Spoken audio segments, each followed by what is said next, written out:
Good morning, Professor Mamun. Quem é que entrou, Silvana? Professor Mamun.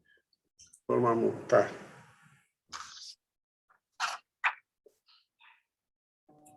Yes, madam. Good morning.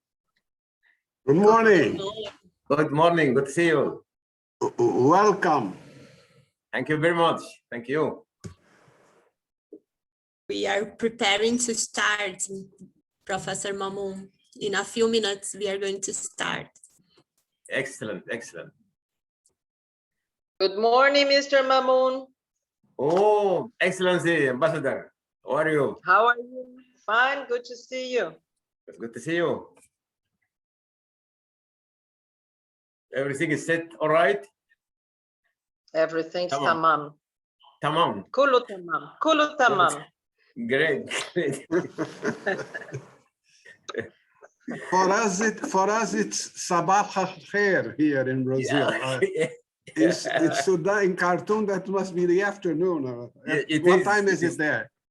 It's 2 p.m. 2 p.m. Mhm. Okay. It's 5 hours difference, right? Yes, later. 5 hours later. Okay. we are 5 hours ahead here. Ahead of us. Mhm. How is the weather there? That's summer or winter? Morning, Mr. Mohammed. It's winter, Mr. Mamun. Yeah, It's well- winter. Oh, good morning, Excellency Ambassador Leticia. كله Good تمام. morning, Mr. Al-Rashid. Professor Dowell Bet, he's my teacher actually. Maybe he don't remember me, but he's my teacher. Okay. And Glad to hear that. Glad to hear that. also Ambassador Shoba. You are all good morning for everyone. Good morning. Good morning. Silvana, acho que podemos começar, não? Podemos. Cris, podemos começar. Ok, pessoal, então, seguindo o comando, todos mantenham seus microfones no off, por gentileza. Vou subir o PPT. Assim que tirarmos a imagem, pode dar as boas-vindas. Ótimo evento a todos.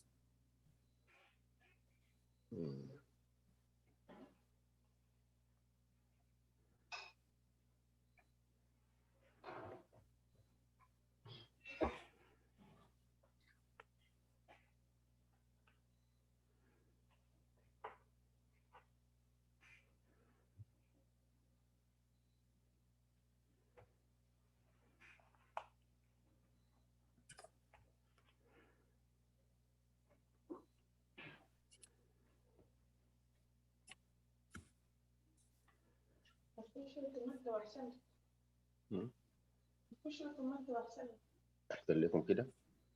احسن لك او طلع النور واقف على الترابيزه شوف ماشي. هنا الاضاءه احسن وعدة مكتب يعني هنا. ايوه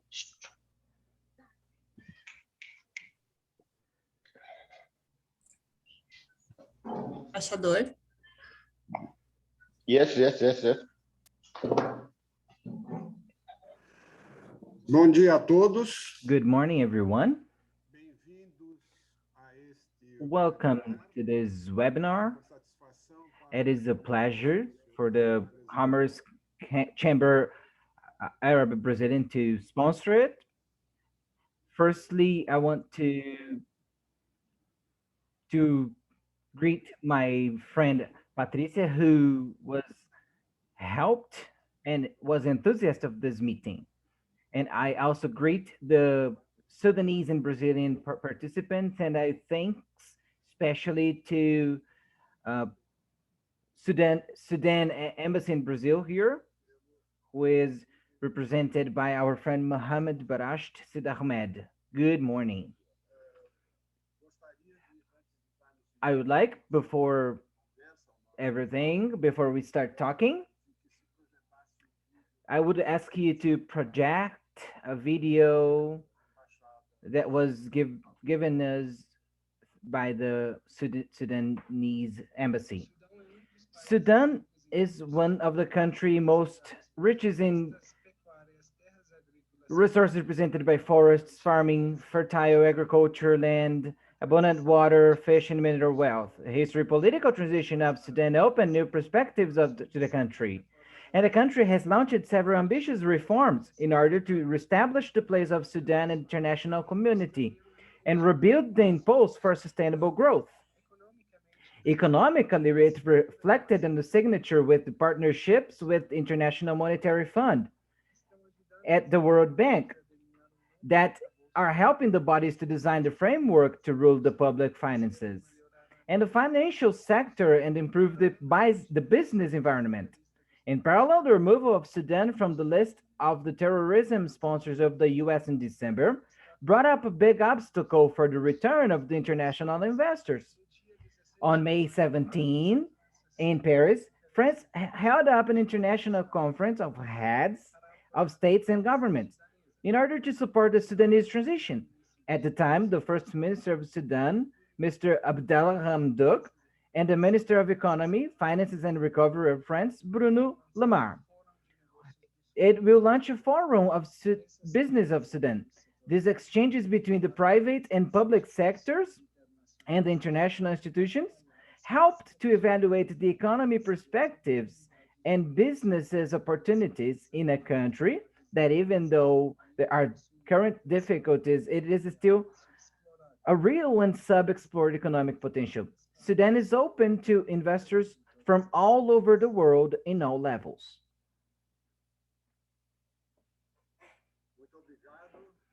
Thank you very much.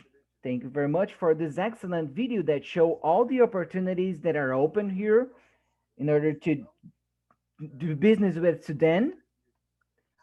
I'd like to highlight the presence. I already talked about the Ambassador Patricia Lima and our friend Mohammed, who is an ambassador in Brasilia. I would like to especially greet our fellow and partner, Jean Lucas, from the AFroChamber Afro-Brazilian Chamber. It is a pleasure to have you here to do all these activities together. And I'd like to greet Dr. Marilia, who is in Rio de Janeiro and responsible for development and research, farming, agricultural, which is our Embrapa, very important for Brazilian administration. I don't know if he is here, but certainly he will be, Dr. Kleber Soares, who is the Deputy Secretary of Innovation and Rural Development and Irrigation from the Agriculture, Farming, and Supply Ministry in Brazil. I would like to thank you very much his participation. Our friend and Professor Mamoun, who is responsible for the transference, agricultural transference from CTC, who's here with us. And I hope we can be with our other guest, who is the National Manager of African Development. I would like to say some words before we start, just to tell you that we are going to talk about an Arab country, important, which is Sudan, it deserves to be well known in Brazil, especially because Sudan has a great potential to be explored in a matter of commerce and economical conference bilateral. We know that Sudan is the third biggest country in the African continent, and as shown in the video that we just watched, they are living a new economical phase since last year, when they stopped having all the political economical sanctions that were affecting the country. Certainly, this could bring more Brazilian businesses to get in the Sudanese market and make very productive partnerships. The theme of food safety is extremely important. It brings synergies and opportunities of partnerships involving many sectors with Brazil. For example, technological transference, capability investment. Brazil is able to export its success model adopted in agricultural and in farming, which took our country to be one of the most important global countries in this sector. Sudan is also a very important agricultural producer, and its farming represent 1/3 of its GDP. And last year's Brazil have provided many machineries for this sector. Last year, the imports from Brazil to Sudan summed up 26,800,000. And here in this Arab chamber, we believe that Brazilian businesses needs to explore all the possibilities of offering, among other products, vaccines and products for animals, technology for monitoring crops, ceramics, paper, cellulose, cosmetics, among other agricultural equipments. And talking about cosmetics, it's part of the importation subject in Brazil, specifically for perfume. We know that Sudan can provide to Brazil the Arabic gum for Brazil. It can export not only to Brazil, but for the whole world, aluminium, copper, and timber, for example.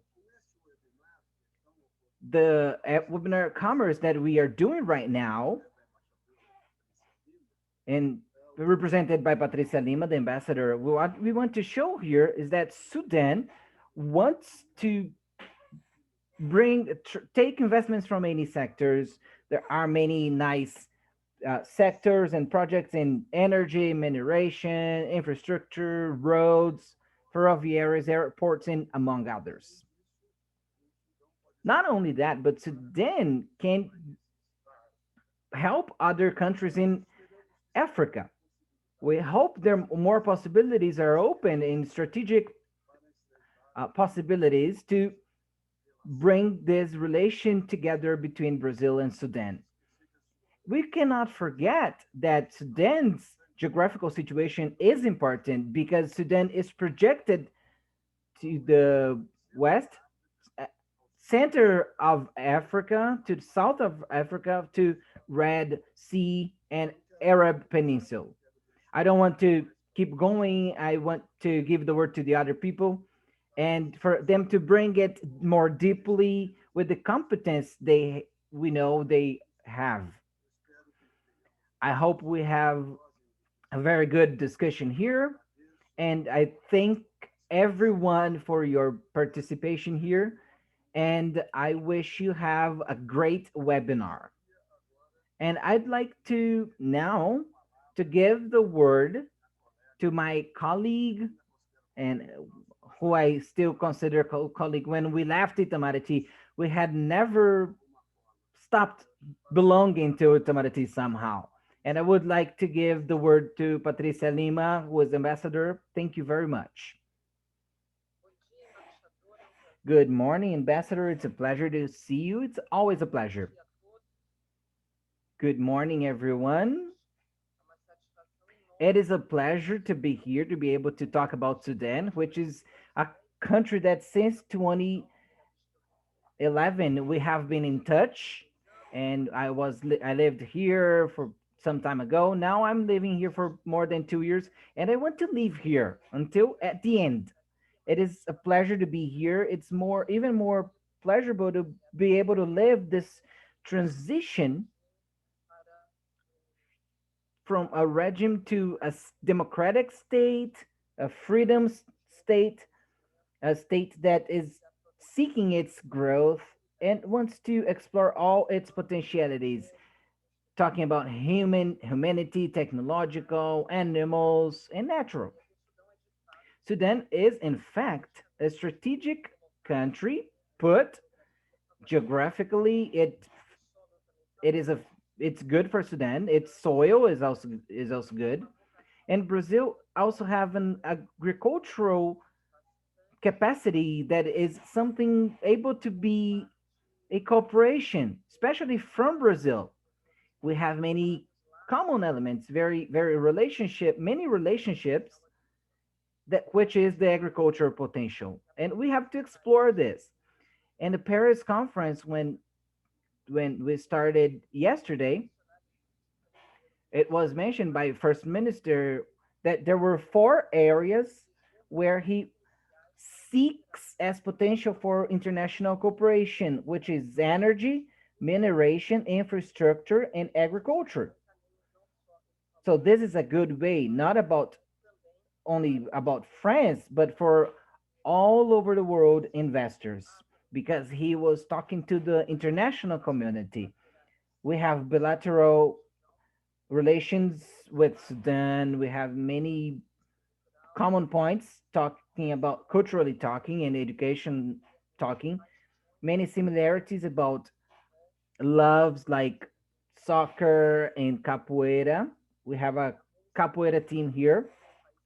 Music also, Sudan is very happy, the population is very young, so the growth potential and creativity is very similar to Brazil.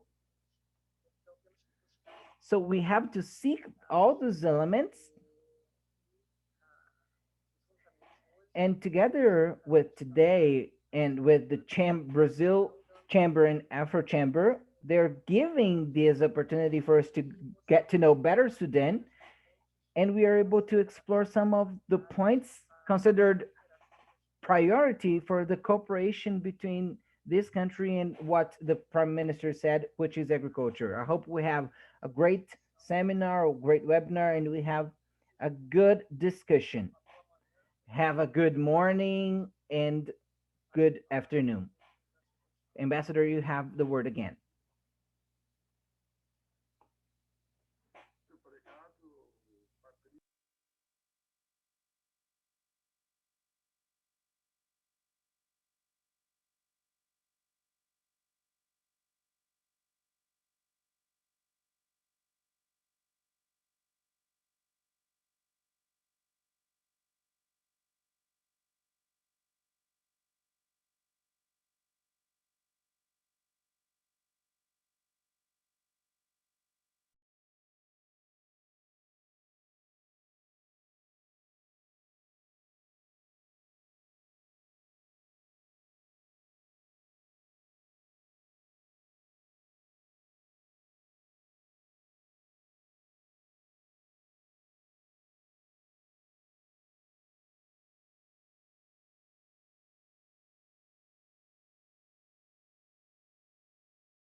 seek investor with the technical know-how, and this is what we are looking from Brazil here, to increase our production levels and different goods.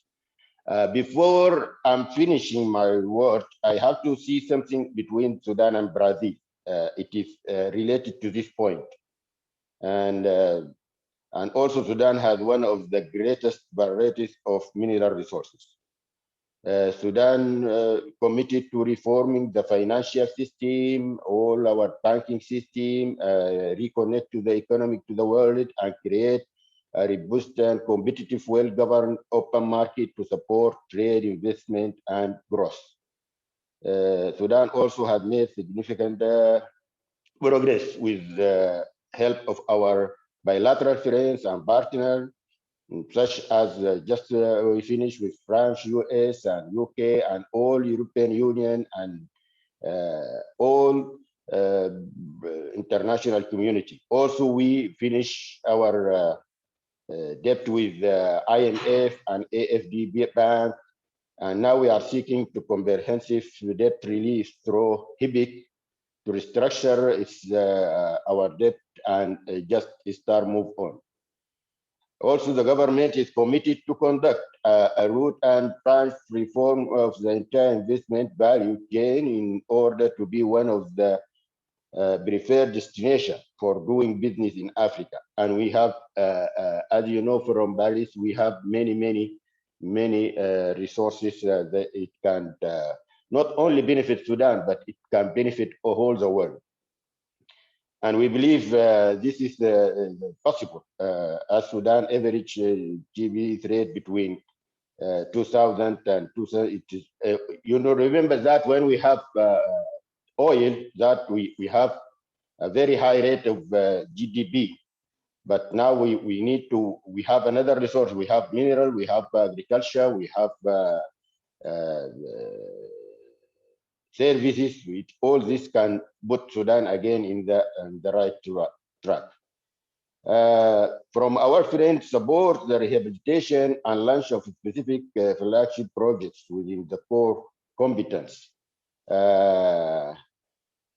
We have some priorities, investment in the key enabling infrastructure sector of water and irrigation, energy generation and distribution, roads, railways, and seaports.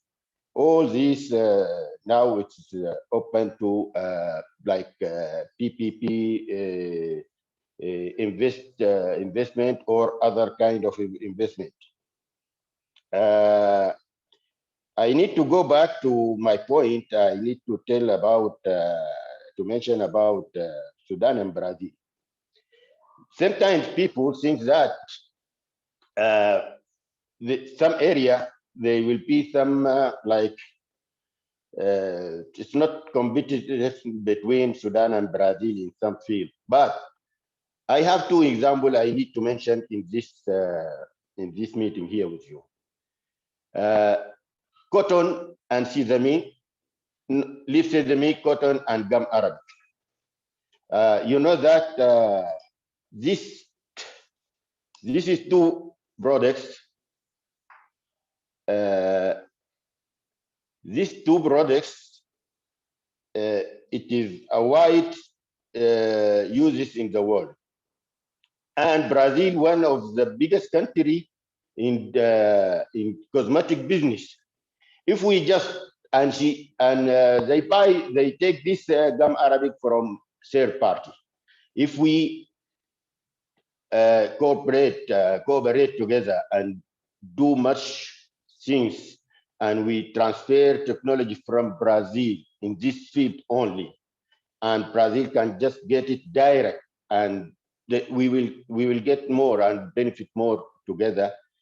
In this field, also in the same like cotton.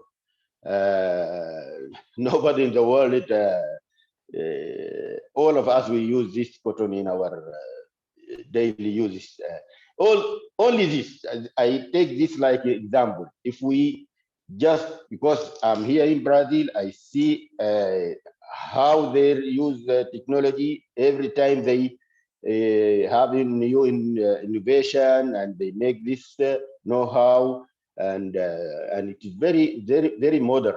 And we have many similarities in our type of cultivating, on type of using this technology. If just we use this, we can get benefit, and investor can have many things, get revenue, very high revenue from this. Without the other sectors like mineral, like solar system, like other sectors, we can do business there in this field. But my belief here, I conclude my word by this. My belief, Sudan and Brazil together, they can take whole needs of words together and get benefit to the people and the government. And thank you, Ambassador. Muito obrigado, senhor Mohamed El Rashid, por sua apresentação tão completa sobre todas as possibilidades que a nova situação econômica e política do Sudão apresenta. Sorry, Ambassador Osmar, I'm sorry to interrupt you. Today I'm fasting. I just have a little headache. I'm trying to speak very hard, actually. It's okay. It's okay, thank you. Agradeço por sua cooperação, sua participação aqui importante, e eu gostaria, se possível, que o senhor facilitasse à nossa Câmara uma cópia da parte da sua apresentação que estava escrita. Se o senhor puder nos mandar, seria ótimo. Obrigado. E agora eu gostaria de passar a palavra para o nosso parceiro e amigo, o presidente da Câmara de Comércio Afro-Brasileira, AFroChamber, Rui Mukage. Rui, eu acho que você está por aqui, mas antes disso eu só queria saudar a presença do secretário Kleber Soares, que está nos acompanhando. Muito obrigado por dedicar parte da sua manhã a este webinário. Rui, a palavra é sua. Obrigado, embaixador Chofi. É um prazer muito grande estarmos realizando esse encontro juntos. Eu estou muito feliz e o cumprimento, pela nova presidência da Câmara de Comércio Afro-Brasileira. E esse evento vem mostrar mais uma vez. This event will show once more its dedication to your inclusion in all the African subjects, and this partnership we can be working together. I would like to thank the Ambassador Patricia, who is simulating this meeting, and to all who are participating here, and all the technical support that is here. And it is happening only at this moment. And those days of this work, we have a team with Silvana and team from the Arab Chamber. We had 3 meetings to get here, and it was very interesting today. I knew that behind Silvana, we had some guardians from the Arab Chamber. It is a great team. This is a very nice strive from the Arab world, and part of this world is in the African continent. I'm very happy because I was invited from the September 7th in Khartoum from the Ambassador Patricia, and it was a revisitation to the continent. I know I was born in Angola, and the realities in the African countries, Arab and African, are a bit different in culturally speaking. And those are opportunities that I saw that happen in African countries as opportunities that can be worked by businesses, Brazilian companies. And we are here available as a support, as a partnership to the Arab Chamber. When we speak about these countries in Africa and how this impact can be felt in the African countries in sub-Saharan Africa. And there are many things to be made. We had some meetings with Tamer and Fernanda and all the team from Canada, from Arab Chamber. We understand that in this management from the ambassador Shafi, as a great diplomat he is, we can leave this speak the speech and go to the actions. The today's seminar is a fact, is a reality that shows this scenario of Sudan, and that's this amazing country is here, and I come here just here basically as someone who has visited Sudan. So I appeal you to go to Sudan and you are able to meet, to know this country. I'm here from, we were together, Professor Mamoun and myself, and we were in Khartoum. If you go there to go to visit CTC group, and the most nice thing was to see Brazilian machinery and equipments getting in the expedition CTC group sector, and knowing that this group has done a very amazing work in partnership with many Brazilian companies, including having a business headquartered in São Paulo. It's a very interesting group. I visited a formation, a training center, very plant. Them is very nice. Many other companies would like to have that. I know this reality here.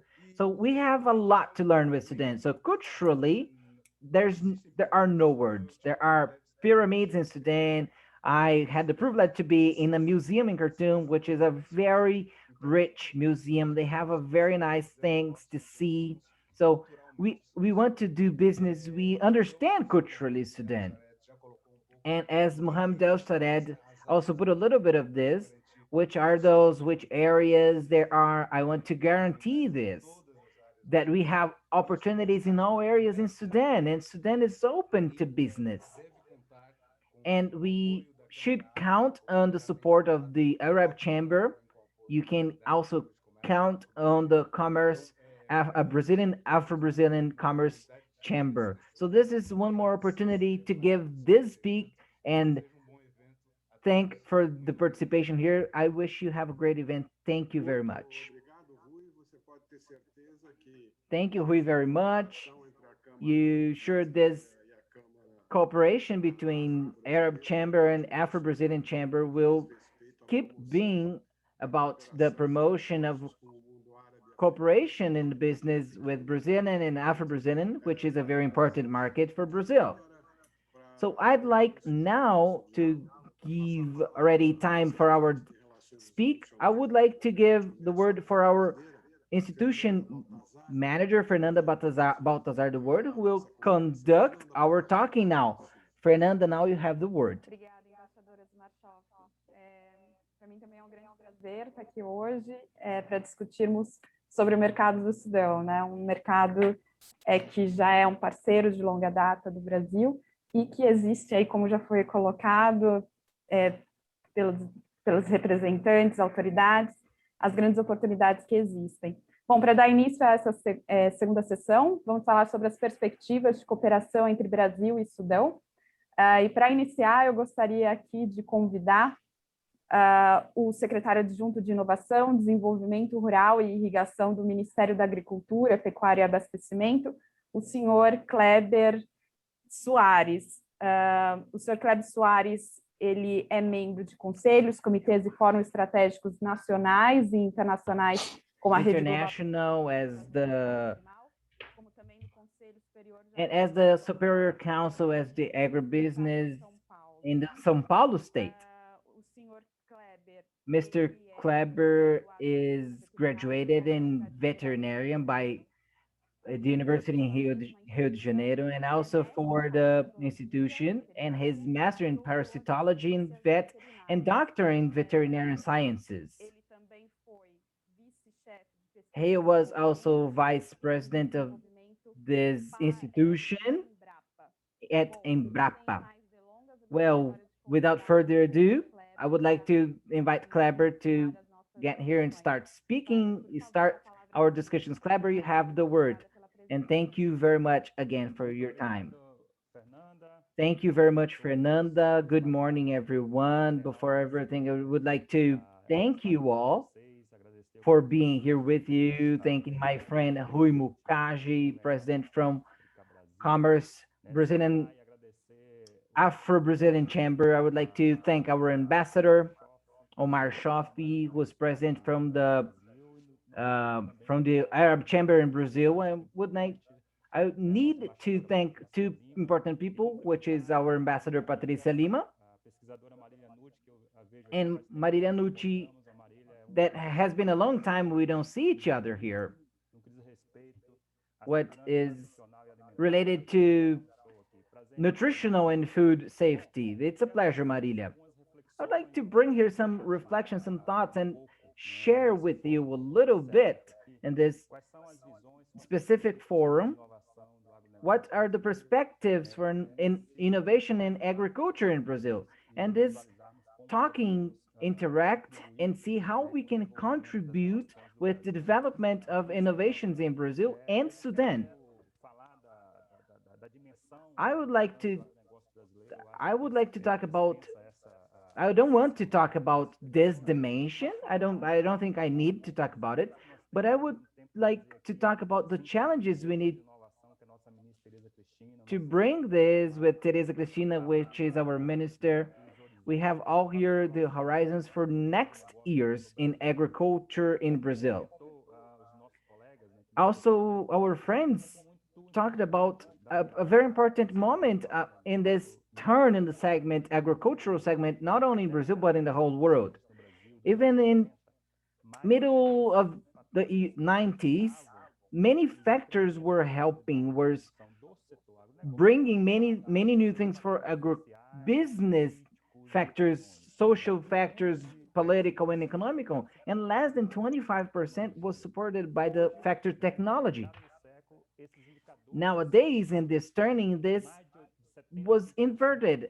More than 75% now of the technological components have promoted good earnings, good productivity, and consequently more wealth, more income in the agribusiness, Brazilian agribusiness. This scenario is very strong for Brazil. And I need to say that not only for tropical countries, but for the agricultural world, but supported by the fact that we have a scenario of perspectives for the worldwide agricultural, talking about agriculture, food, and society, and the concrete evidence that has happened in that the growth of population in world, especially in the African continent, in parts of Asia, where the agricultural world will need to produce more effectively, even more in resilient way, not only foods, but energy, water, fiber, and other components from agriculture. So based on these principles, we are working with these strategies in agendas, innovation, cultural Brazilian innovation. This agenda is based on pillars supported by sustainability, which is on the top, guidelines, strategic lines that go up to carbon. It is and will be a good thing for the world and for all economical segments, especially for agriculture, and also for water, soil, how we deal with the climate, and how we deal with the weather. And the strategic one, we have the bioeconomy, which needs our attention. It can't be disassociated from this. And when talk about it, we're not only talking about advanced biology, but technology associated to new ways of doing agriculture, like the biological enzymes and everything that all the resources we have. Brazil in a tropical world and also Sudan, in this context, we need to strengthen our agricultural production. We cannot keep accepting that 70% of the food in the whole world is based only in 9 agricultural cultures, and they're not originated from tropical climate. this is the challenge. That is for us to develop technologies, tools on our diversity to mitigate all these problems we have in the problem which is called food safety. The third one is the digital agriculture. It came to stay. This is a new paradigm. And we have this digital revolution in agriculture, which was not speed up because of COVID-19. This, we need to pay attention this, we have to pay attention on this new model, and also the social layer, which is connectivity. Consequently, we will be promoting other bases in digital agriculture, not only in Brazil, but in the whole world. The fourth pillar is opening innovation.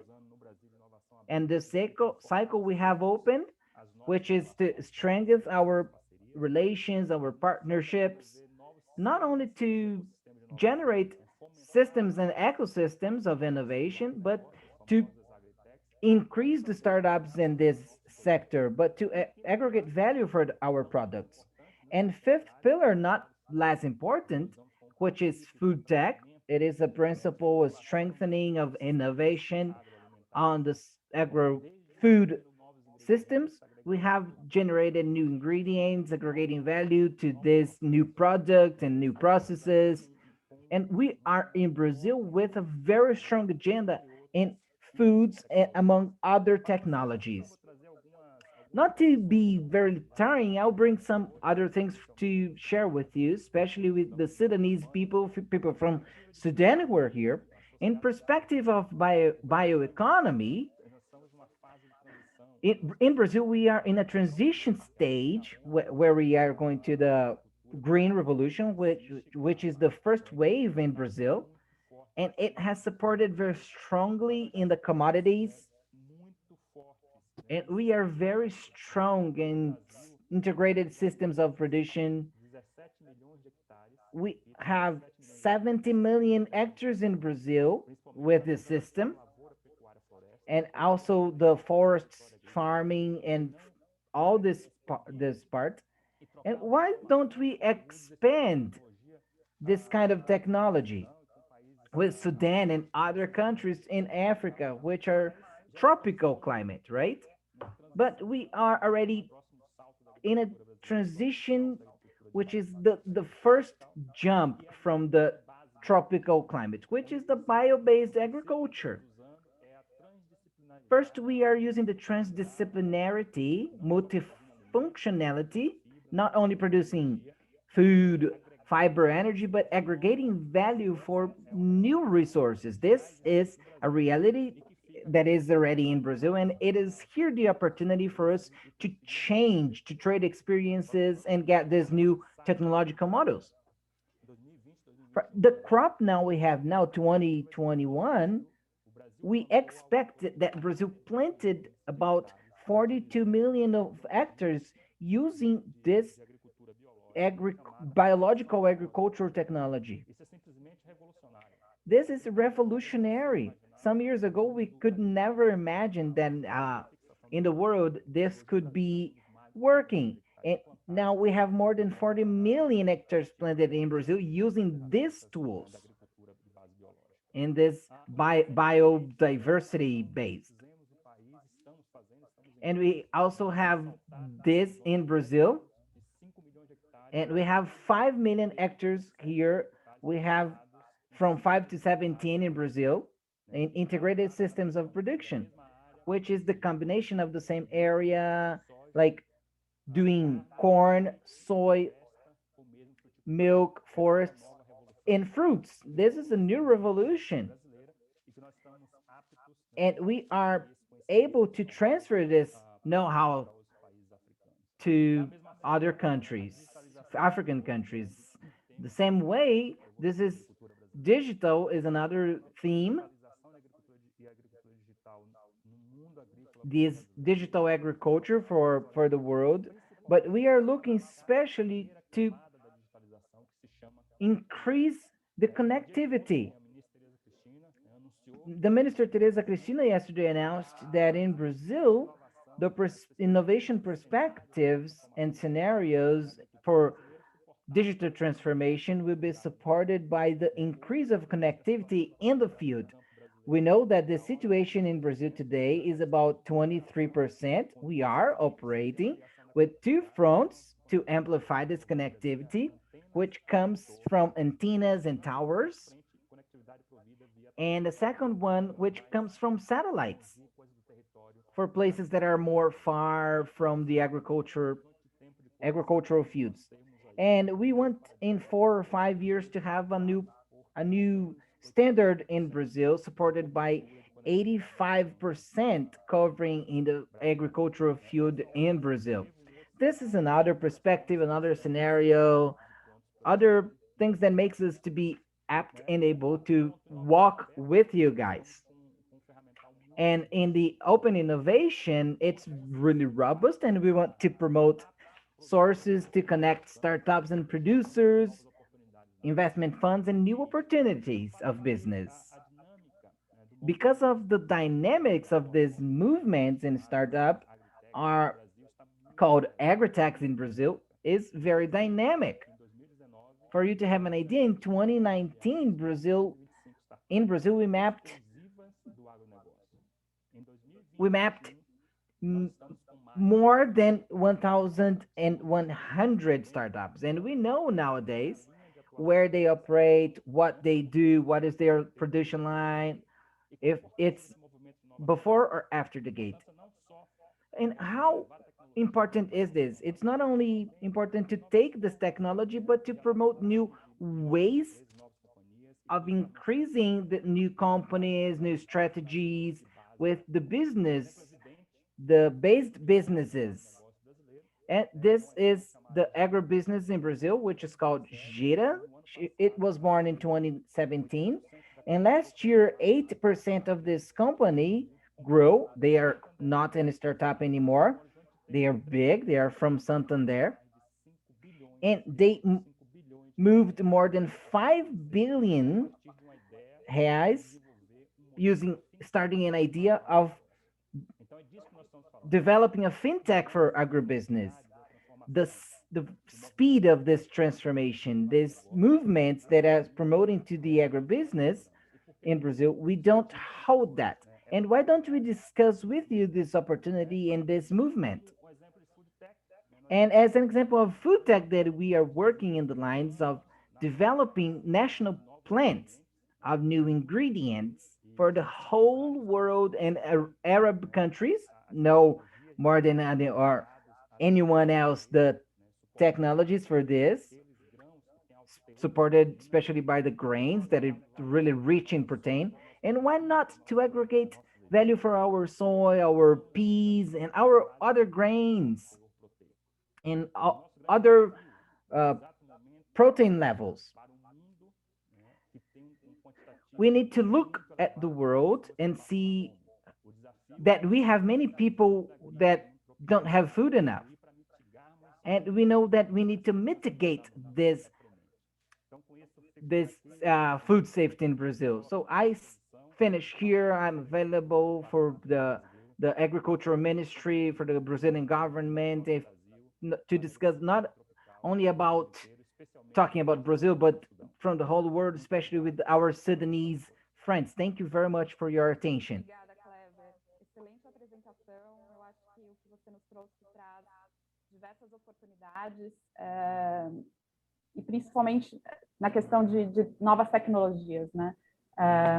Enfim, de um empreendedorismo que pode ser melhor trabalhado aí junto entre os mercados do Brasil e do Sudão, como também dos outros países árabes. Bom, para darmos continuidade aqui a nossa discussão, que está extremamente interessante, eu vou passar a palavra agora para a doutora Marília Regine Nucci. A doutora Marília, ela é engenheira de alimentos, mestre em ciências de alimentos pela Universidade Estadual de Campinas, e ela tem especialização em planejamento nutricional pela Universidade de Ghent, na Bélgica, e em estudos do consumidor pela universidade, também pela mesma universidade. Bom, a doutora Marília, por favor, eu gostaria de dar a palavra à senhora. Agradeço muito pela participação e por ter aceito o nosso convite. Por favor. Eu estou compartilhando a tela. Está compartilhando? Sim, está compartilhando. Tá, ok. Bom dia a todos. Eu agradeço ao convite. Bom dia, embaixador, embaixadora, aos colegas que estão participando também do Sudão. Eu agradeço I o would convite. like to thank all the invitation for everybody who's here and for being able to talk to you. I will be talking about food safety and nutritional safety, and I'll give you Brazil as an example, where we have been working not only in Brazil, but in many other countries. Before I start speaking, it is important for us to understand what we understand by this safety. It's a right for everybody for this good amount without compromising, for everybody to be able to use this. This definition is already in English, which is related to the goal of this year. I would like to call the attention here because there's not only a problem, which is the hidden hunger. We have this hunger, but we have this hidden hunger. What is this hidden hunger? That's the deficit in micronutrients and micronutrients. In red in the map here, you can see that which is the World Health Organization. That's the most affected regions. And what are these micronutrients? It's iron, zinc, and vitamin A, which is the biggest deficit. Which brings this deficit? The vitamin A can make people blind and difficulty to see, and the iron deficiency, it not only anemia, it also can bring cognitive disabilities. People don't pay attention in classes, and it's difficult. And zinc deficiency can increase incidence of diarrhea, pneumonia, and it increases our immunology protections. And it also has a very important role here. And this work I will present here now is, I think we have started like about some years ago. And how can we biofortify the plants? How can we leave the work for the plants? What is this? This is the biofortification. Biofortification is an intervention aimed to increase the micronutrients content in food through the usage of agronomical practices and plants improvement. Different from food fortification, which occurs during the processing, biofortification occurs with the increase of plant micronutrient content. And you say, why biofortification? If there are other interventions like fortification, supplementation, we saw that those existing interventions, they could not have eliminated the hidden hunger, and they could be complemented with other interventions. And also this idea is that basic food are consumed in every home, especially at the most vulnerable. And through the conventional improvement, it was possible to improve the agronomical characteristics for the crops. Example, productivity. So we thought, if it is possible to increase the productivity, would not this be able to increase the nutritional characteristics?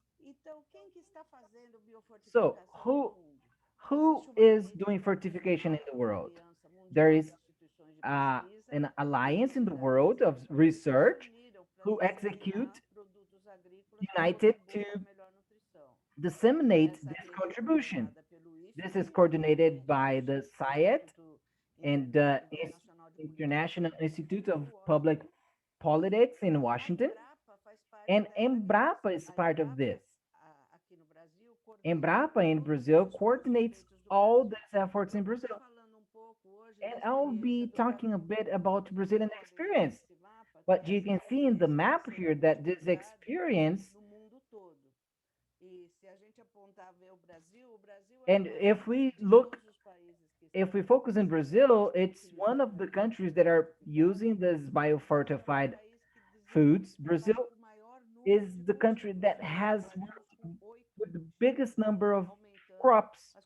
We have worked with 8 crops, increasing the iron, zinc, and provitamin A. In Africa, here you can see that we have many other countries. It is important for us to call the attention to the difference between fortification and biofortification before I keep explaining. Biofortification, the nutrients are added during the processing. So we have the example here like milk plus calcium and iron, salt plus iodine, sugar plus vitamin A. And biofortification, the plants naturally develop bigger mineral and vitamins amount. So once you have the plant producing, every time you have this bigger amount. Só gostaria de pedir que a senhora falasse pouco mais pausadamente por conta da tradução. Pois não. Obrigada. Você quer que eu repita alguma coisa? Teve algum ponto que não deu para ver? Não, pode seguir. Obrigada. Ok. Então, eu queria dar o exemplo da rede de I would like to give an example, the biofortification in Brazil.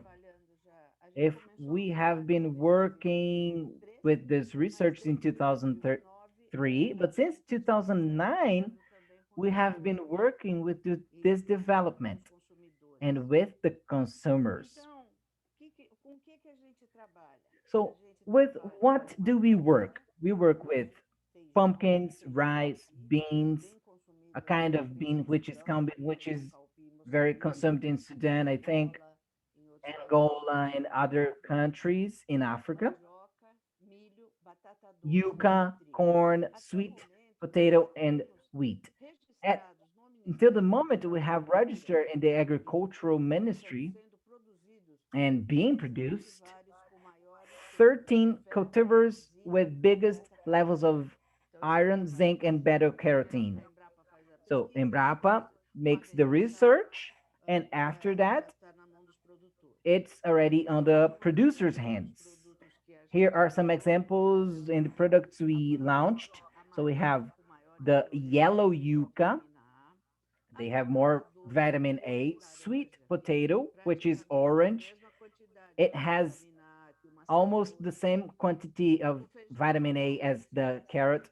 Cowpea bean with biggest levels of zinc, and the regular bean with biggest amount of iron, almost 2 times more than the common bean. It is important to say that the network doesn't work only with the production and the developing the cultivars. And we have a series of universities. We have experiences to develop products to help businesses to use this foods with higher levels of minerals, and we don't want them to be waste. We test the biodiversity. We should not only increase the levels of iron and zinc, and when you boil that, you lost it. You lose it with the heat. So we need to develop many experiences, many theses and universities in this area to assure that the product done through these cultivars will be also have many nutrients. It is important to be adopted. I think my colleague Kleber said here, we should have researchers, but this research should go to the field. We reached 200,000 people who got these products. We have some, but not many, private partners producing the seeds to sell to producers or governments. And now in the pandemics, we have many governments in Northeast buying these biofortified seeds to distribute to the small producers. But an important thing here that I want to call your attention is that we need to have important strategies. If this example is interesting to Sudan, we have to pay attention in multiplying the seeds as manivas in the demonstrative unities, communication, making the producers to know this, and strategic alliances, strategic communication, governmental programs, and impact evaluation. Because if you don't have an impact evaluation, we don't know if the program will be effective.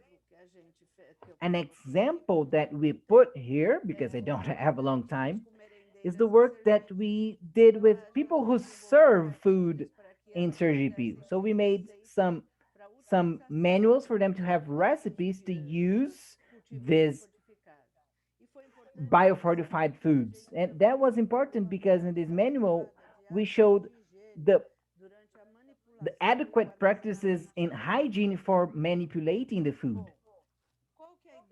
Well, what is the idea of this? We know that we need to have a bigger nutritional content, iron, zinc, beta-carotene, and with this, increase the ingestion of nutrients, decreasing the nutritional deficiency. But this won't work if the product doesn't have better agronomical characteristics, better rent, better income, stress tolerance, because we seek to make the food more available at home and decrease the nutritional deficiency. I'm here available for any question you have, and thank you very much. You have my email here. I'm available here for you. Thank you very much. Muito obrigada, doutora Marília. Thank you, doutora Marília. Representing here in Brapa. It's a big pleasure to have you here. Wow, keep going here. Eu gostaria de chamar agora o senhor Raul Duroyoji. Não sei se está correta aqui a minha pronúncia. Ele é gerente nacional do grupo do Banco Africano de Desenvolvimento. Falando um pouco dessa instituição, é uma instituição financeira multilateral de desenvolvimento com sede na Costa do Marfim, em Abidjan, e desde setembro de 2014. A AFDB é um provedor financeiro para governos africanos e empresas privadas que investem nos países membros regionais. O banco ele foi fundado em 1964 e ele é composto por 3 entidades: o Banco Africano de Desenvolvimento, o Fundo Africano e o Fundo Fiduciário, que fica da Nigéria. Bom, sem mais delongas, eu gostaria agora de passar a palavra para o senhor Raul. Por favor, a palavra é sua. Agradeço muito pela participação. Mr. Raul. Yeah, thank you very much, and good morning Troca to seu everybody. canal, troca o canal. Your Excellencies, ladies and gentlemen. Let me thank the organizers for giving me the opportunity to talk about the African Development Bank. At this historic moment for Sudan, which the country needs most in its eve of reintegration into the international community after a long period of isolation of almost 3 decades. I'm very delighted to note that this event came after an important high-profile occasion of the Friends of Sudan meeting that took place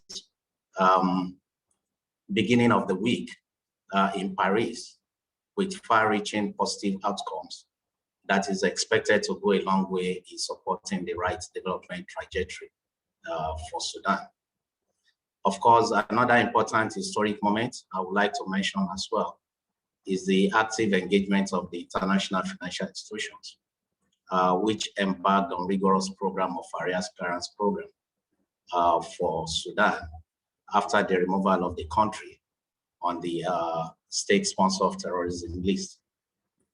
In this regard, let me bring to your attention, I'm sure most of you are aware that the African Development Bank also cleared the arrears of Sudan, amounting to about USD 413 million a couple of weeks ago. This will actually allow Sudan to fully re-engage with the African Development Bank. Equally, the World Bank has cleared the arrears of Sudan in March, and the IMF is on a good trajectory to make the same happen later this month or early June. So I deliberately started with these important developments to portray the picture of how the country's environment is conducive now more than ever before for fruitful cooperation and partnerships that will create a win-win situation for both Sudan and investors. Now, I'm here to tell you what the African Development Bank is doing in Sudan and what we can do and how we can work together to benefit, like I said, Sudan and also investors in a win-win situation. So I'm going to start by telling you, I think during the introduction, the African Development Bank was introduced briefly, but let me tell you about who we are. The African Development Bank is a AAA rated financial institution. It was established in 1964 with an authorized capital of over $200 billion. It has 51 membership of 54 African countries and 27 non-African countries, of which Brazil is a member. It also has the African Development Fund, which was also established in 1972 with a subscriptions of about $28 billion, primarily financed by non-African countries. And the third component is the Nigeria Trust Fund, which was set up in 1976 by Nigeria with a capital of $200 million US. Now, how does the African Development Bank respond to Africa's needs? So the African Development Bank responds through two windows, what we call two windows, the public window and the private window. Now, in terms of the public window, the recipient is the government or state-owned enterprises. Now, for private window, the recipients will be privately owned enterprises or financially strong state-owned enterprises. The bank also issues guarantee to the sovereign under the public window, and we can also issue guarantee to non-sovereign under the private window. Now, in terms of the financial terms, we issue concessionary terms for the public window, but we issue commercial terms for private sector or the private window. Now, the bank plays an honest broker between public and private sector agents. The work of the African Development Bank is actually aligned to the 10-year strategic plan and what we refer to as the I5 priorities, which are key for accelerating Africa's economic transformation. The I5 priorities are what we refer to as Light Up and Power Africa, Feed Africa, Industrialize Africa, Integrate Africa, and Improve the quality of lives for the people of Africa. An independent study done by the UNDP actually confirmed that if these 5 pillars are implemented in Africa, then 98% of what needs to be accomplished in Africa actually of the MDBs would have been accomplished. Now let's come back home to Sudan in terms of the Sudan Country Office priorities. What guides our intervention in Sudan as a bank is predicated on what we call the country brief, or what you might want to refer to as the country strategy paper. The existing or the current one, which is actually expiring this year, we're in the process of coming up with another one, is based on two pillars. The first pillar is capacity building for improving social service delivery, which is to strengthen institutional and human capacities to improve social service delivery in health, education, and water and sanitation sectors. The second pillar is agriculture for job creation and livelihoods. The objective is which to accompany Sudan in developing its agricultural value chains to create jobs and improve livelihoods. Enhance innovation in agriculture to boost productivity and support agricultural entrepreneurship, especially for youth and women. Now, in terms of what the bank has done so far in Sudan, you will recollect that for the past 3 decades or so, Sudan has been in areas with most development finance institutions and IFIs, and most of them have actually left Sudan. But the African Development Bank remains there in Sudan. And during that period, we have actually been giving grants in these two main pillars that I mentioned earlier. So today, the bank's overall active portfolio in Sudan actually comprises of about 19 operations. 17 of them are in the public sector space. They are referred to as sovereign. And recently we did 2 non-sovereign operations, amounting to about $700 million US. All of them grants, except of course, the non-sovereign operations. The sectorial distribution of the portfolio by value is agriculture, 37%, the social sector, 15%, water supply and sanitation, 11%, power, 3%, and policy dialogue, 34%. Now, in terms of number, agriculture actually accounts for more than 50% of the portfolio. And like I mentioned earlier, the main sources of financing our program and interventions in Sudan include the private sector window, which I mentioned earlier. We have 2 non-sovereign operations, grants from our transitional support facility, and performance-based allocation from the ADF allocation and the bilateral trust funds. Now, in terms of private sector development, we actually can get involved in anything in the industry and services realm, including manufacturing, mining, oil and gas, agribusiness, hospitality, health and education, to infrastructure finance and PPP, energy or power, ICT, transport, water and sanitation, and the whole hog. I mean, of course, we cannot go into things like manufacturing of alcohol and things like that. But we sponsor and we finance manufacturing.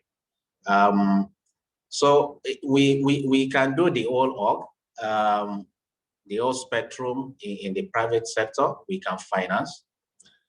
Now, what are the financial instruments that we offer in the private sector realm? We offer senior debt, which actually will be first-rank security, which will probably also demand for debt service reserve, cash waterfall priority, and of course, reasonable collateral. Now, this depends on whether you're talking about corporate loan, which I will come to. So we could also do corporate loan, which will be based on the balance sheet of the company, or we do private finance, corporate loan or project finance, which will be a non-recourse based on the assets of the activity or the company that's going to be built. So we do senior debt. We can also do subordinated debt, especially in USD, in Euro, Japanese yen, in some local currencies, also South African rand, Nigerian naira, Ugandan shilling. We do local currencies. And of course, that also subordinated debt will also require some reasonable collateral. We do equity, even quasi-equity. We don't do, when we do equity, we don't do more than 25% of the equity capital. And we also always put in place an exit strategy.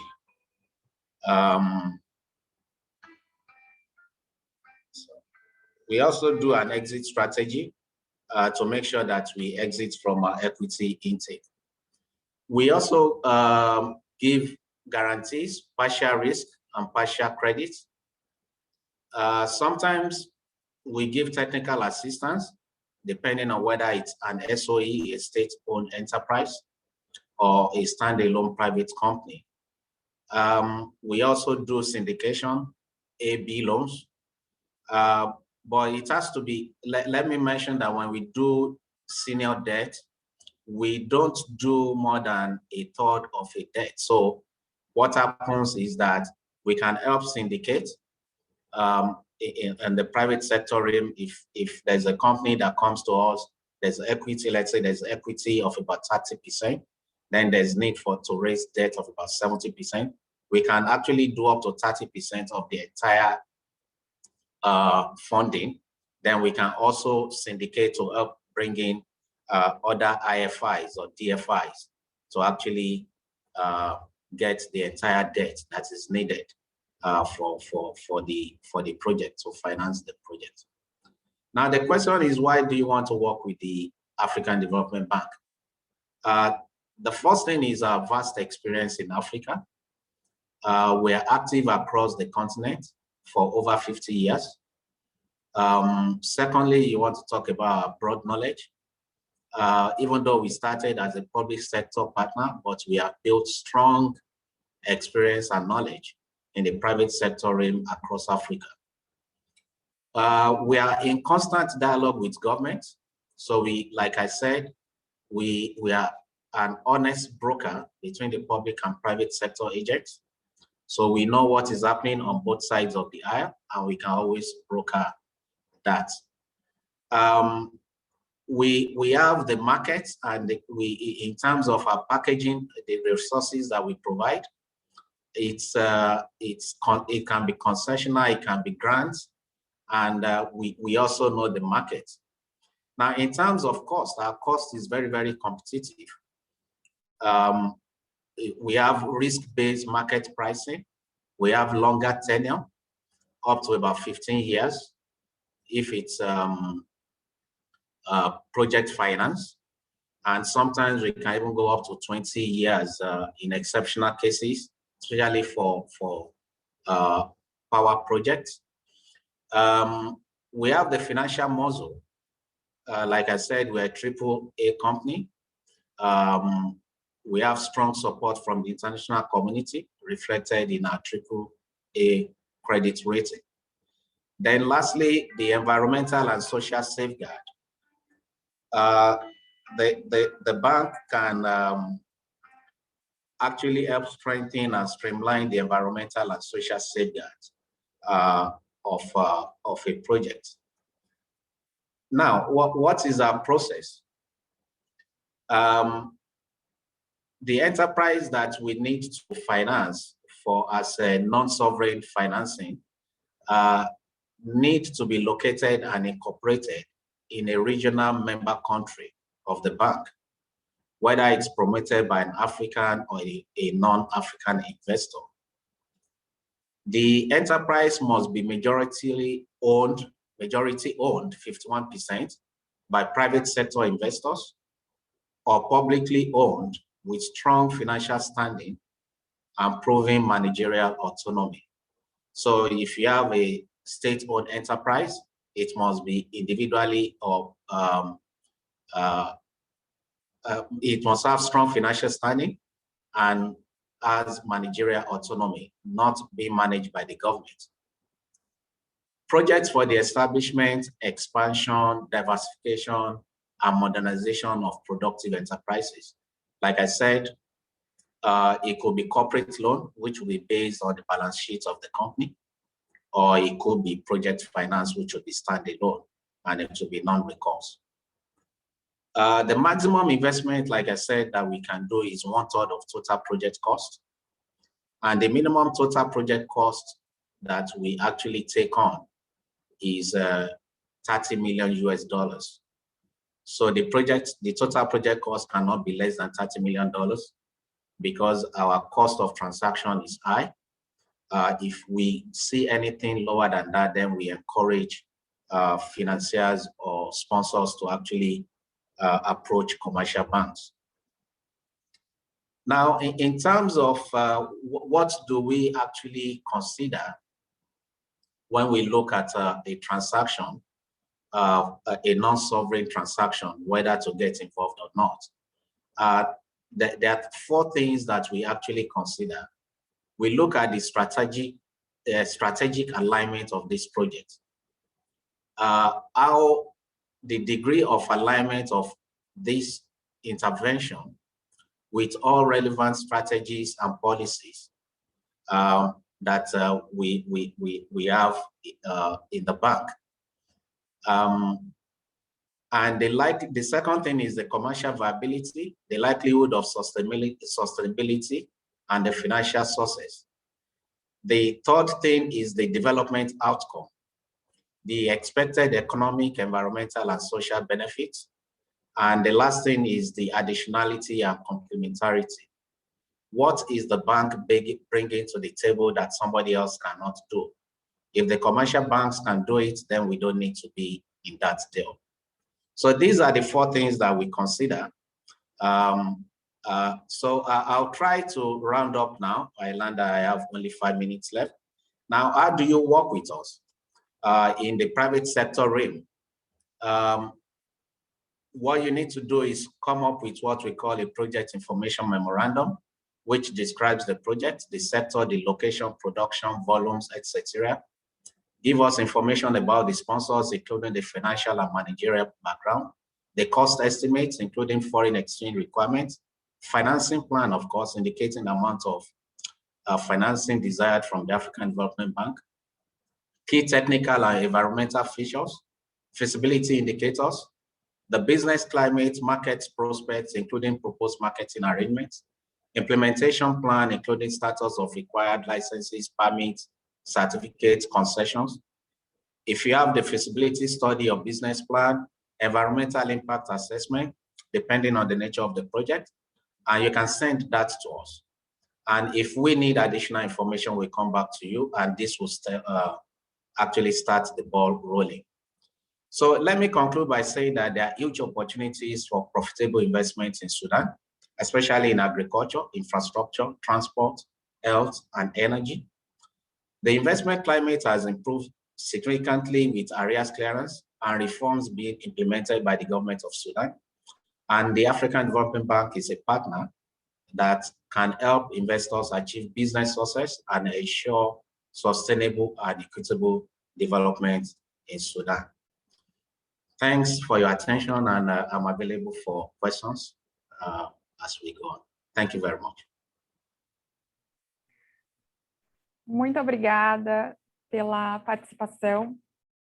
E agora, para finalizar, eu gostaria de convidar o professor Mamum. Ele é diretor de transferência de tecnologia agrícola do grupo CTC, aqui representando o Sudão. O grupo CTC é um grupo tradicional no país, já tive a oportunidade de visitar a estrutura deles e realmente é incrível em todo o trabalho que eles têm feito, e como aqui já foi colocado, eles possuem aqui uma representação no Brasil, então tem toda a notoriedade de trazer aí um olhar e um cenário das possibilidades de cooperação e parceria que possam existir entre Brasil e Sudão. Professor Mamum, mais uma vez quero agradecer muito o aceite do convite e, por favor, a palavra é sua. Obrigada.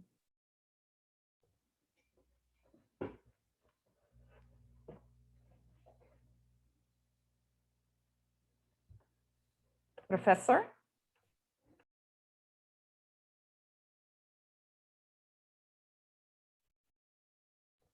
Você...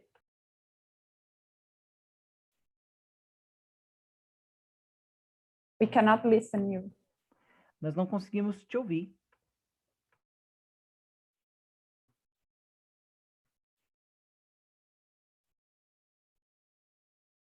Acho que tivemos aqui um problema técnico. Professor? Okay. Yes, Fine? now, yes. Hello, everybody. Yes, Let thank me you. first start by thank you for organizing this important webinar. And let me also thank the very active Ambassador Patricia, and thank our Ambassador in Sudan, Mohammed Rashid. Well, this presentation is entitled Agribusiness Opportunities in the Sudan. And I hope it will clear lots of things and will open the minds of our colleagues in Brazil. This presentation will cover political change, reintegration of Sudan to the global community, and then I'll talk about a few minutes about Paris conference, then Sudan agricultural resources, agriculture as an economic activity, and then I'll give an example of CTC group, and then I will end by business and partnership opportunities in agriculture. Now, everybody knows that for the last 2 decades, from 1997 to 2017, we had the US sanctions on Sudan. In 2011, there was separation of Southern Sudan, and we lost more than 80% of our foreign currency because we lost the oil. And that had a significant impact on Sudanese civil society. The sanctions were lifted in October 2017, and in December 2018, a nationwide youth-led non-violent revolution erupted in Sudan in response to the deteriorating economy and increasing difficult living conditions. In April 2019, President Bashir was removed, and in August 17th, 2019, the constitutional charter was signed, and in August 21st, 2019, the first civilian prime minister in 30 years sworn in. And in December 14th, 2020, Sudan was removed from the status, the SST list. Now, this is a great change that you feel in Sudan. This change started in March 2021, the World Bank debt was cleared. Now, in order to reintegrate Sudan to the global community, there are some enablers that we have to work on. We have to work on political stability and conflict resolution. We still have some rebels who are out the government. We need to bring them in. We should work on economic stability. We need to full integration into the global economy by overcoming the legacy of the sanctions. We have a path towards reducing foreign debt, and also we need to rejoin global markets. Then we need also to reduce the value chain transactions caused by strengthening institutions and infrastructure, governance capacity, and institutions. this is very important because in the past, in the era before the sanctions and the lifting the sanctions and delisting Sudan from the AFC, we had lots of problems that were reflected in the high cost, the value chain. Now, the Paris Conference of Sudan was held on May 17th with an objective to signal the full normalization of Sudan in the international community and to inform the foreign investors, private sector, bankers about the economic reforms undertaken by the government of Sudan. Also to highlight investments opportunities in Sudan, both in public and private sectors. The Paris conference ended yesterday and results were outstanding. Arrears were settled. It gives a summary of the settlements that we had two bridge loans, one from USA to settle World Bank arrears. We have a $1.5 billion bridge loan from France to settle IMF arrears. France deleted $5 billion of Sudan, and we have also $60 billion deleted by Paris Club. And we have also had a bridge loan from Sweden, Great Britain, and Ireland to settle the African bank loans.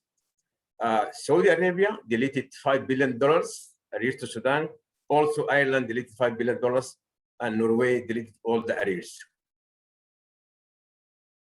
We had a grant of $2 billion from the World Bank, and we also started $70 million from the Afri-Exim Bank to be spent in energy and digital transformation. So you see, there is so much effort was put in changing the environment for investment and try to reactivating the Sudanese economy. Now, Sudan agricultural resources, very huge resources, a unique position in arable land, where we have 10% of the world arable land, were only paralleled by Brazil. We have 46 million hectares, where Brazil have 45 million hectares. So this is a real asset to Sudan. And we also have arable land. We have area cultivated currently, which is 17 million hectares, which amounts to only 22% of the arable land.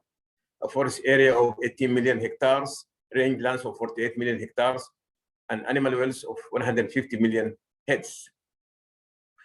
We have huge water resources, 20.5 billion cubic meter, our share in the Nile water, and we have 40 billion cubic meters of precipitation.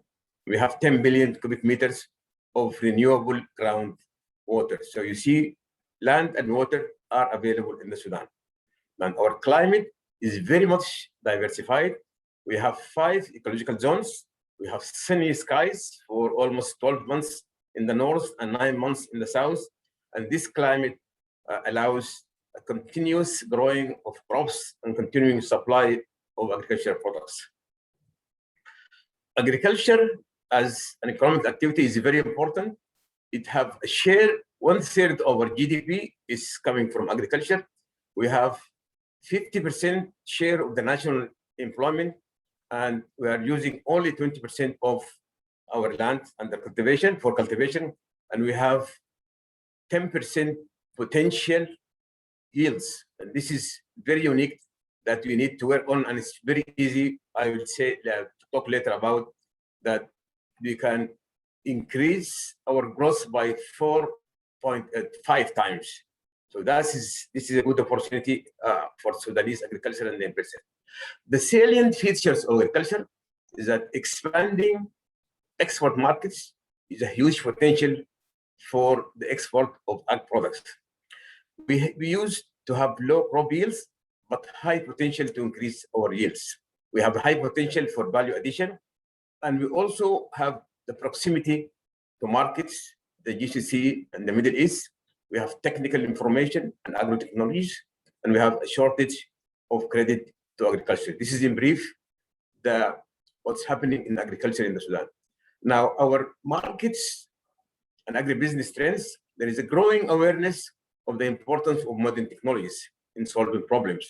There is higher rates of adoption of mechanization and herbicide technologies to solve labor problems. And we have expansion in agro-processing industries. A number of groundnut, for example, a number of groundnut processing plants, sesame processing factories, and cotton ginneries are established in the recent years.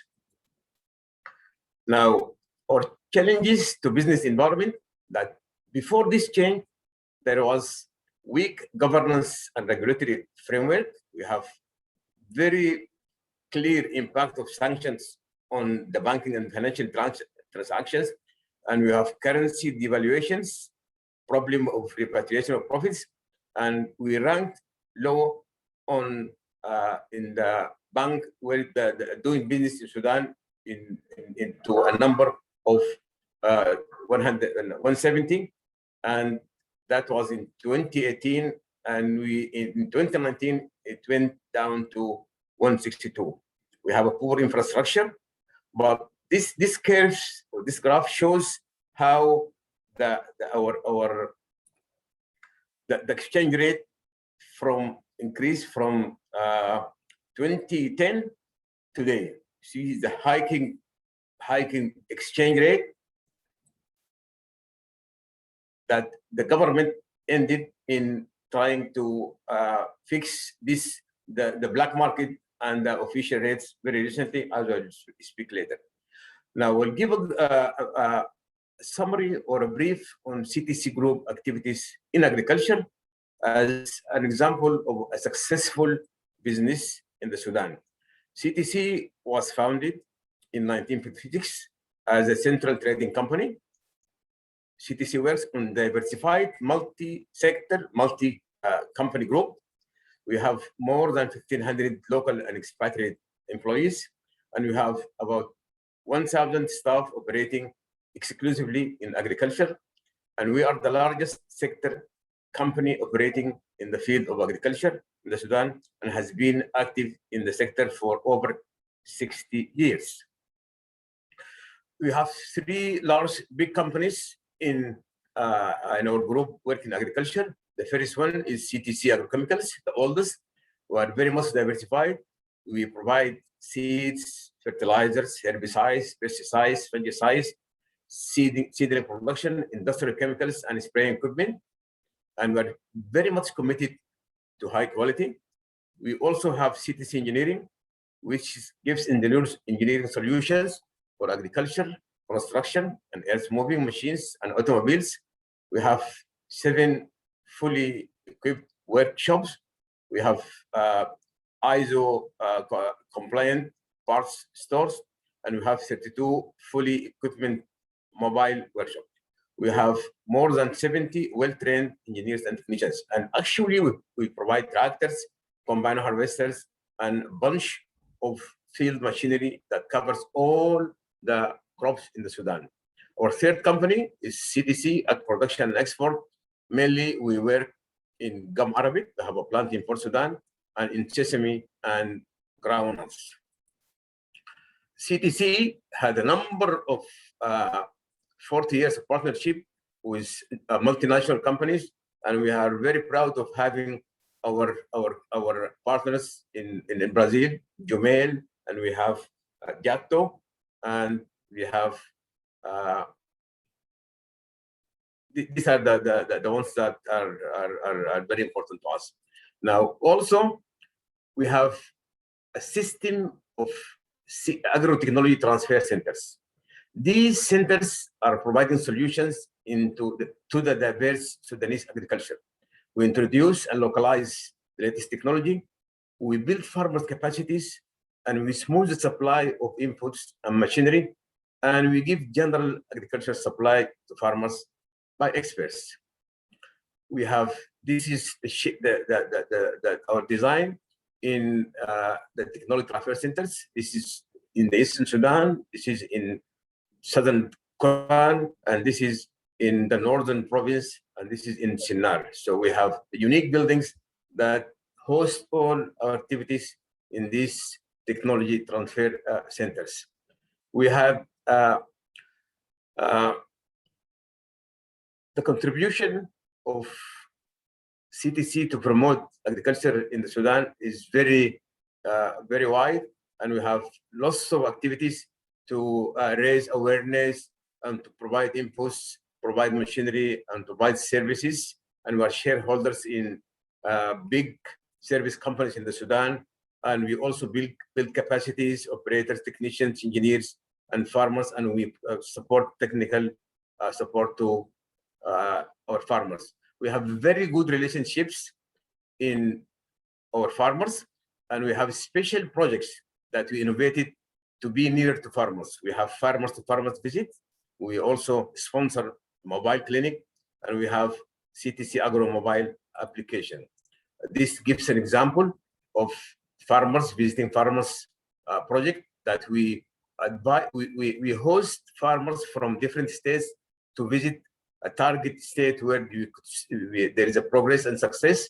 And this program was working since 2014, and we have seen lots of change happening to farmers, and we have lots of networking with farmers.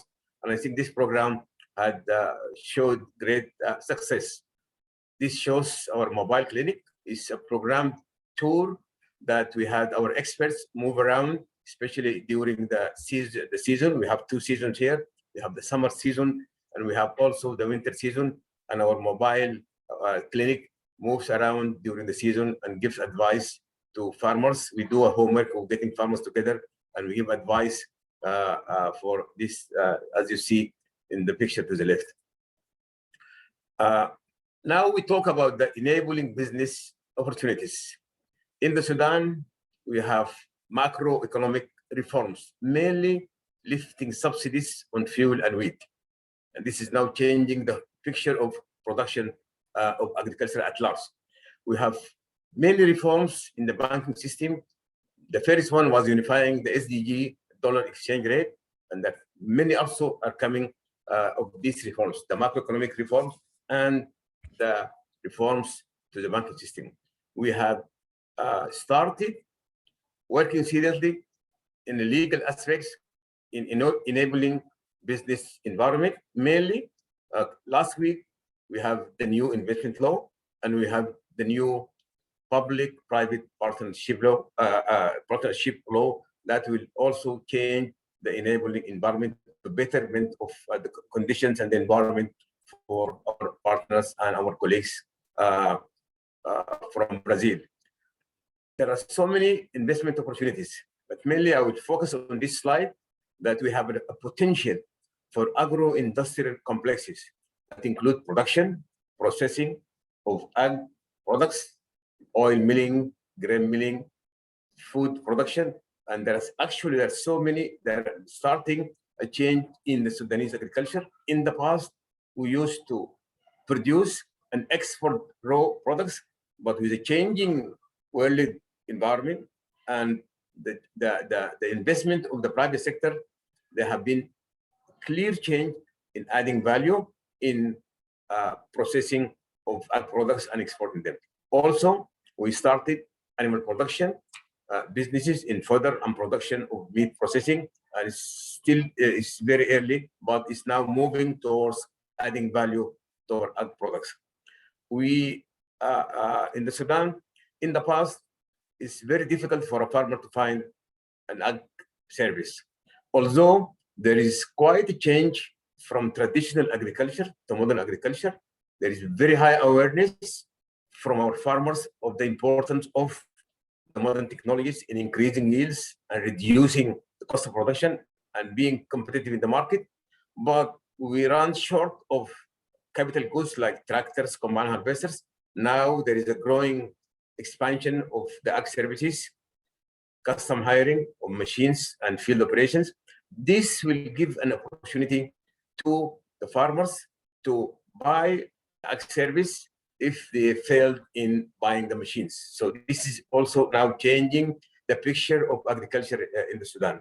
We have lots of problems pertaining to an infrastructure, and there is huge opportunity to invest in storage services, in grain silos, in cold stores, in dry stores, And also there is huge investment opportunity in energy, especially renewable energy. And Sudan lies in the belt of the sun, where we have sun, as I said before, 12 months a year in the north and 9 months in the south, that you have sunny skies that will have an opportunity for many energy companies to come. And I think especially the small scale producers in areas in northern Sudan, in western Sudan, are a good market for solar energy and solar pumping, and that will make a real change. It's a good investment, and it will change the shape of agriculture in the Sudan. Also, we have an opportunity in investment in manufacturing of fertilizers, pesticides, and ag machinery. Actually, we import all our fertilizers, all our pesticides, and all of our ag machinery. This is a huge opportunity for our colleagues and partners in Brazil to come and manufacture these products in the Sudan. An area that there's also huge potential is seed production, because generally speaking, the adoption of seed technology is around 10% of the total amount of seeds produced required. Farmers till now work on buying from the neighbors. They don't buy from seed companies. Now, this is an opportunity for seed companies to start their business. The market is open. There is huge potential, and I'm sure the farmers will be in a good shape when we find seed production companies coming from Brazil. There are also an opportunity for financial services. Still in agriculture, there is a gap, there is a lag of having credit to agriculture. Also, there is a huge potential for marketing services. We are also, especially in traditional agriculture, we need marketing services from expert companies in Brazil. And also, we have consulting services. We need consulting services to solve problems, to advise farmers, to advise entrepreneurs, to advise businessmen on the right decisions. I think with this, I will end. I will thank you very much.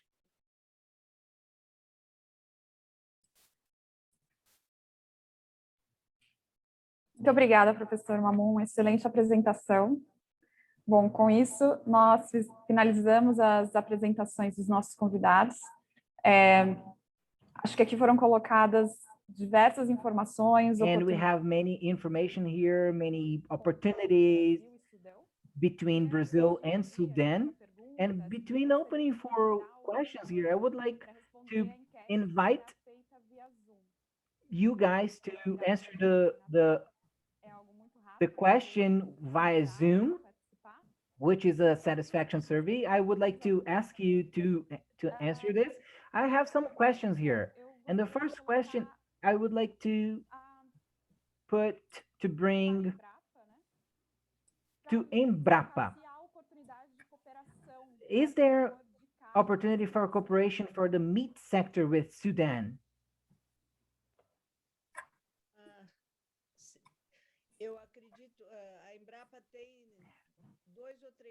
Embrapa has 2 or 3 centers who search in the meat area. So I believe that there are opportunities through the international area. If for researches, for development, I believe that MAPA support will be very important, a lot important through the Director Kleber, because we could, if we didn't do that, we would be in the theoretical part. So, but I think we need to be more practical. So needed to be a partnership with MAPA. Perfect, thank you very much. I think Kleber had to leave, but as you put here, is a partnership between Embrapa and MAPA, and we know that the market in Sudan is a great producer in meat sector, but Brazil as a big global producer, and export has these possibilities of complementing this partnership. Another question is, I would like to put Alba in the question of development, to know if there is a negotiation with banks in Brazil to facilitate this negotiation, this business between Sudan and Brazil. Now talking about the investment, new businesses, and I'd like to bring for the technology area and also to bring with together with the startups. With when Kleber was speaking, he was speaking about the fintechs, the national plans of new ingredients, or we are talking about innovation working in a sustainable way. In the current scenario, this would be extremely important and interesting for economical development, national for Brazil and Sudan. So please.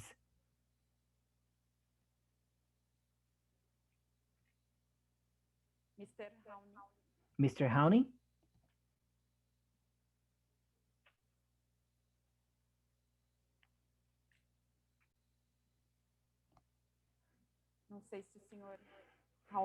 I don't know if Mr. Howney is here. Mr. Halbil? I don't know if Professor Mamoun would like to answer this question.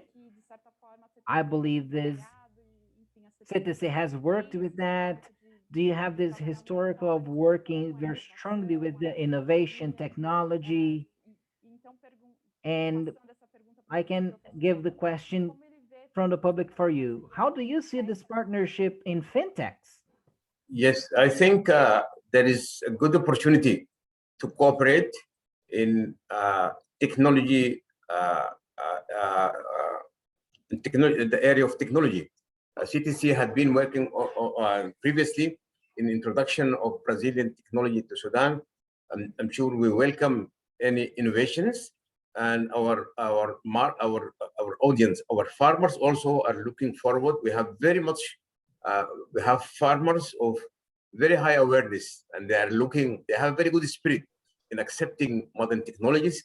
And as I have been saying in the presentation, the Sudan's unique resources and unique position in proximity to markets give us a potential to adopt these innovations and do proper business. So we are very much open, and we welcome all the innovations to Sudan. Perfeito, muito obrigada, professor. Bom, perfect. Thank you very much, Professor. Without further ado, for us not to explode our time, this discussion was extremely good, extremely rich. It showed that there are many opportunities with the Brazilian embassy and Arab Chamber, AFroChamber. You have all our support to work together. This is a new stage that Sudan is facing, and again, they have great opportunities. So I hope that from 2022 or this year we can close our relationships and have more cooperation between the regions and countries. So thank you very much again for everyone for accepting being here, for enriching our discussions with all this important information. I would like now to invite the Silvana Gomes, who is marketing and content, with talking about our site, our news. So Silvana, please, you have the word. Thank you, Fernanda. First of all, congratulations to all the speeches. It was really good, a very nice discussion, very relevant for everyone, all the participants, for our audience, for Brazilian audience and Arab audience. And good morning for the Brazilians and good afternoon for the Arab ones. I'd like to present to you a little bit about our news agency, Brazil Arabia, AMBA. It exists already for many years, and it has been doing an incredible work connecting Brazil to the other 22 Arab countries. We are launching next week an area for contribution, article contribution. Inside AMBA website, we have already many people contributing with us and sending very interesting articles. And we'd like to invite you all to participate in this movement, to have the content about the economical scenario in the world, Brazil, between the Brazil and Arab countries, at analysis and external affairs scenario, uh, for entrepreneurial developments and relationship between Brazil and Arab countries. All the contributions will be welcome, and they will be evaluated by our chief publisher, and we hope to count on your contribution. There's no cost for to be part of this space, and I'm sure the collaborators of this article, they will have a great visibility even in Brazil or in the Arab countries. AMBA is the agency that we created in 2003, and it fills this gap of information between Brazil to the Arab countries and Arab countries to Brazil. It has websites even in Portuguese and English and Arab. They have very nice news, and we have a marketing space, and we have had many nice results announcing here in the Arab countries, for announcing Brazil and Brazil in Arab countries. We have an average 160,000 page views per month in our website at AMBA. We have a growth of 75% in the page views. About 41% of our access are from abroad, are in the Arab countries. In 2020, we launched AmbaCast that are extremely interesting podcasts, and they are available in the website and also Spotify or other apps that you can we have in collaboration. All material is available in Arab, Portuguese, and English.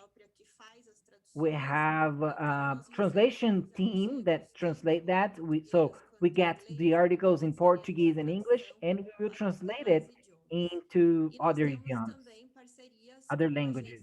And we have a partnership with uh, Arab agencies, and with this, we are able to have a good amount of readers. We have AMBA 11 journalism awards.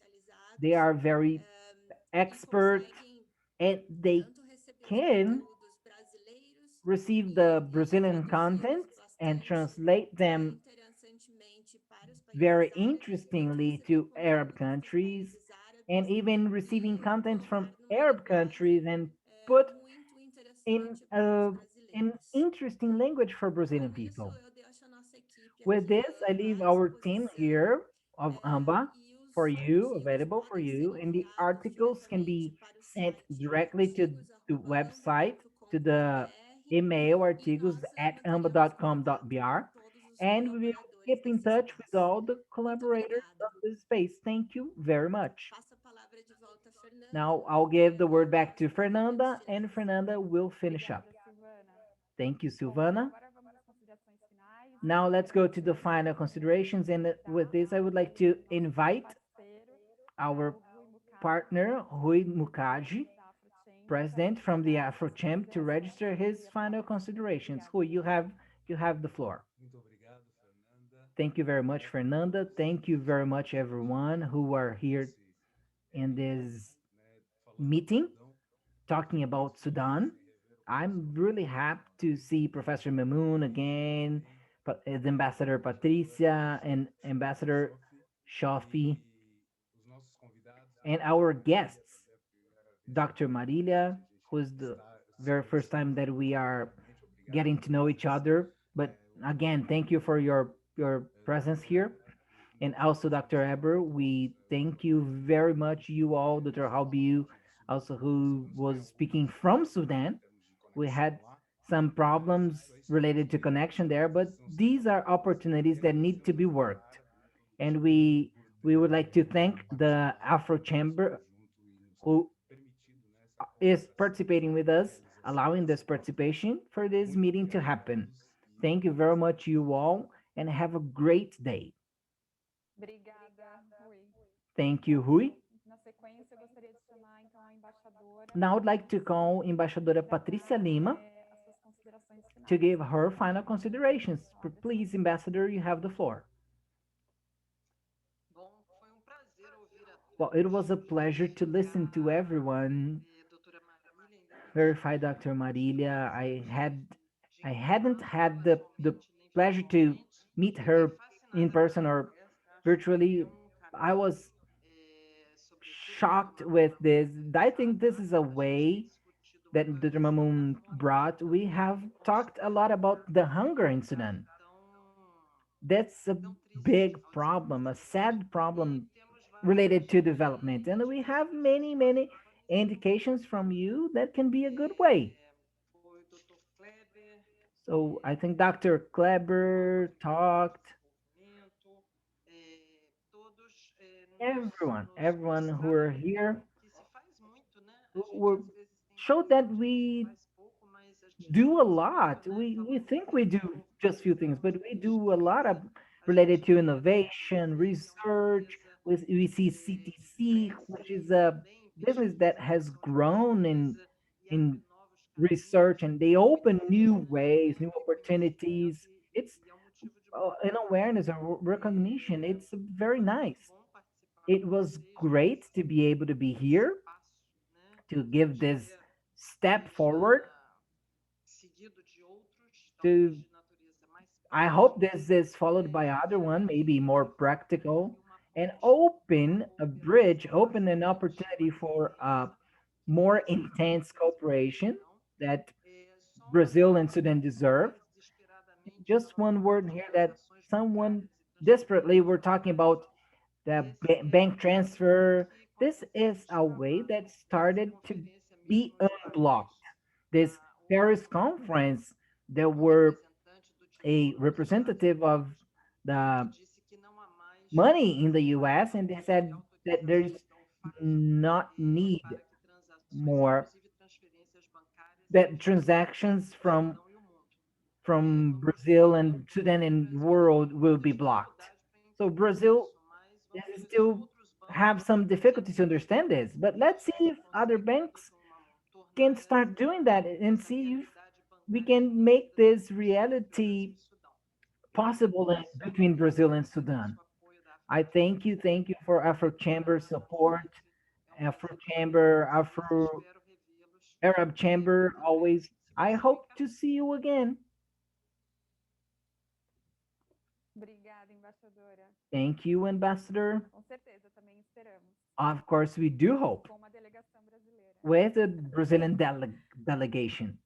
Bom, para fechar o nosso webinar. So to close up our webinar, I would like to give the word to Ambassador Osmar Shafi. Please. Muito obrigado a todos. Thank you very much, you all. This webinar was extremely rich and very important for the relations between Brazil and Sudan, especially talk about the commerce and economical contribution, because it not only showed an important amount of scientific knowledge in agricultural and agribusiness, but in part from our friends from Sudan and Africa, from all the possibilities there are in the field, let's say in the bigger participation of the private business. It can be from Sudan in the space of cooperation.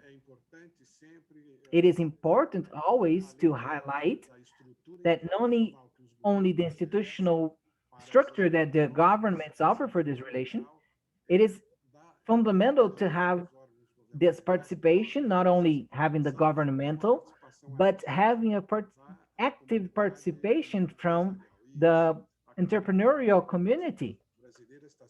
The Arab Chamber is always available to bring up and to bring the entrepreneurial sectors from Sudan. I don't want to keep longer, so I need to highlight the extraordinary contributions that our participants from Sudan brought. Professor Mohammed, when he said about the possibilities of technology transfer, the representative how Bill of the African Bank, when he showed everything that the bank has to finance this cooperation, economical transference and commercial transactions. Mr. Mamu, with all his expertise, with all his knowledge of from CTC and he himself related not only with the agricultural sector, but many other possibilities of business. I hope I mentioned everyone from Sudan and Africa. I would like to mention my participants, my Brazilian friends, and Ambassador Patricia Lima, which and I have other opportunities that we have to cooperate with the Brazilian Khartoum. Our cooperation with the foreign affairs is permanent and will keep. So I'd like to thank Professor Marilia, who brought very important data. I was really impressed with this, and I didn't know this information, and I just got to know it. It's important for Brazil and also for Sudan,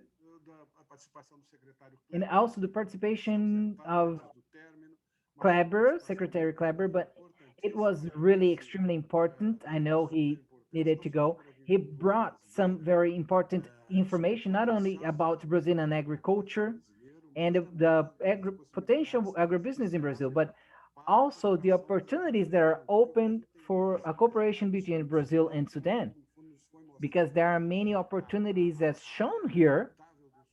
And the agriculture area in Sudan maybe is one of the biggest in Africa. And this open opportunities for Brazil to invest, not only for the Sudanese market, but using this contacts that Sudanese has in the Arab context, and saying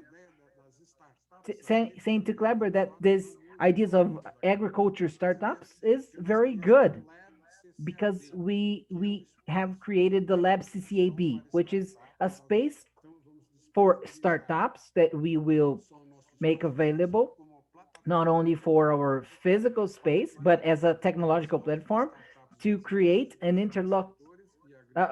a place to talk about these sectors, because Brazil and Arab world share the project with the world in food safety, but with other areas. So this Secretary Kleber and myself, we will transmit this to him. And we would like to have a cooperation between the agriculture ministry in Brazil and our lab CCAB, which is something that was brought for me from people who are watching, from people from the chamber who are watching. They mentioned this, they asked me to mention this. And I would like to thank our partner and fellow. I think he's always in the Brazilian participants. He's from Angola, but he's a Brazilian from the other side of the sea, right? The Atlantic Sea.